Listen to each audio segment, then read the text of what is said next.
I didn't buy a new car. I didn't stop driving, but I was able to cut my gas spending in half. And I'm going to tell you how I did it. Not with a long list of BS things that everyone tells you, but what actually worked for me. Now, you might not like some of them. The very first one, here's the biggie, is you need to drive less. Now, I'm going to tell you how you can do that without missing anything. Still going all to the same places, but to be more organized. Plan in your morning. Where do you have to go? Are you going to the same area, or can you combine some of them? In the mornings, I go to Dunkin' Donuts every morning to get a coffee or to get breakfast. Now, that's about 5 miles in a certain direction. Also, in that same direction are most of the stores, most of the commerce. So, on a normal day, I'll get up, go have breakfast, come back, plan my day, go back and maybe go to Walmart or go grocery shopping, come back, and oh, I get an appointment. So I might have a doctor's appointment out there. Go out there, come back.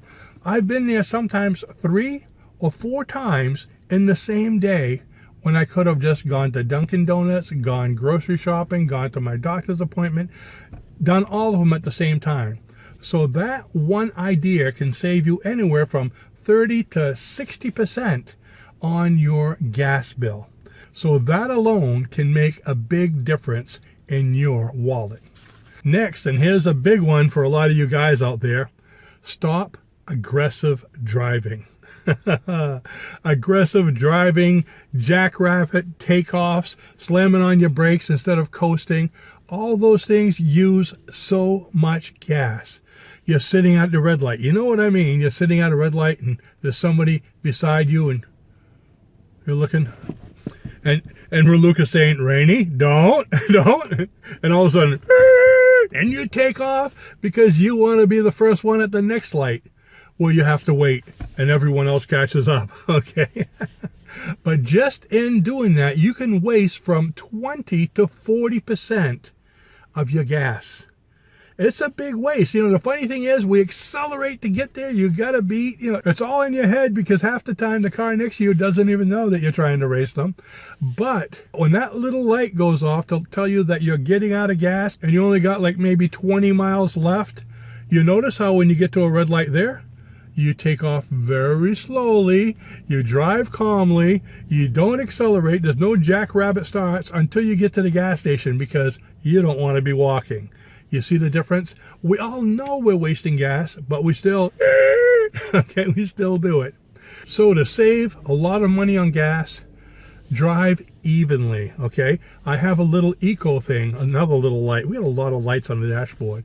But when I drive slowly on the turnpike or normally, the eco light comes on to tell me that I'm being economical. And sometimes I'll even try to see how long I can keep that thing going. Accelerate slowly or normally. And slow down when you get into an intersection. You realize it's going to be there. You have to wait for the light anyway, so slow down and take it easy. Drive more evenly, and it's going to save you an awful lot of gas. And another thing you can do while we're talking about that is I like to drive on cruise control. Cruise control helps you to drive economically. It does it for you, so you don't have to worry, especially if you have a heavy gas pedal foot. Now, the next one to save on fuel efficiency is to drive between 55 and 65 miles an hour.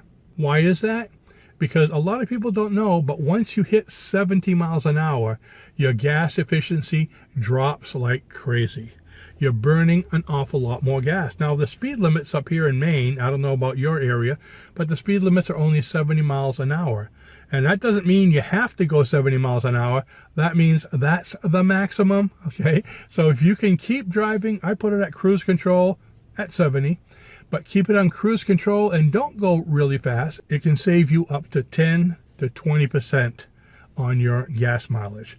Doesn't sound like a lot, but in the long run, we're trying to do everything we can to save on gas spending.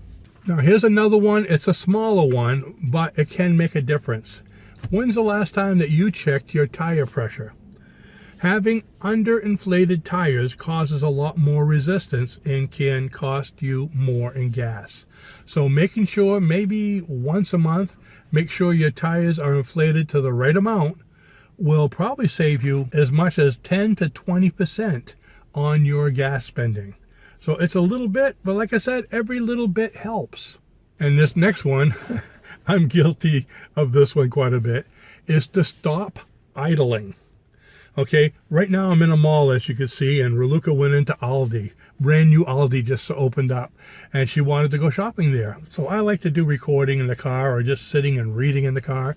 So as she's planning, she's talking to me, she gets out of the car, gets things in the back, getting ready to go into the store. I'm sitting here and the car's idling. It probably idled for a good 5 minutes. No reason for it, but guess what? That's wasting gas. So when you're idling for more than 30 to 60 seconds, turn the car off. Save money. Sometimes it takes the price going up on gasoline to let us know how much money we're wasting on the way we normally drive. So one last thing that you might want to do, check out the different apps that they have for gas prices in your area. Check which gas stations are cheaper. There's usually a big difference. Like I said, some of them in our city are over $5 a gallon. So after we leave here, we're going to Costco on the way home, where the gas is a lot cheaper. But if you don't have a Costco, look around. You might find someplace else that has cheap gas prices. Notice how I said on the way home? That's right. I planned this day out. We know where we're going, and we're going to go home, and we're going to stay home because there's no place else we have to go. We've done it all already. So I'm saving gas, I'm saving time, and I'm being more efficient. So what kind of ideas do you have to save money on gas? Are there things that you do that maybe we didn't mention here? Also, are there any of the things that I just mentioned that you're guilty of? Do you do the racing at at the stoplight? I'd love to hear your stories. My wife's laughing, I'm sure. So let me know what your stories are. I really appreciate hearing from you, and I'll answer as many of you as I can. And if you haven't subscribed yet, please go ahead and subscribe. It helps us to grow. And that's the whole reason for this, is by having your support, we can grow. I can bring more videos like this to be able to help you. And basically, I love doing this. I love speaking to you and sharing these survival and life hacks. So with that, again, I want to thank you for watching, and I will see you in the next video. Bye-bye now. Hey, you want to race?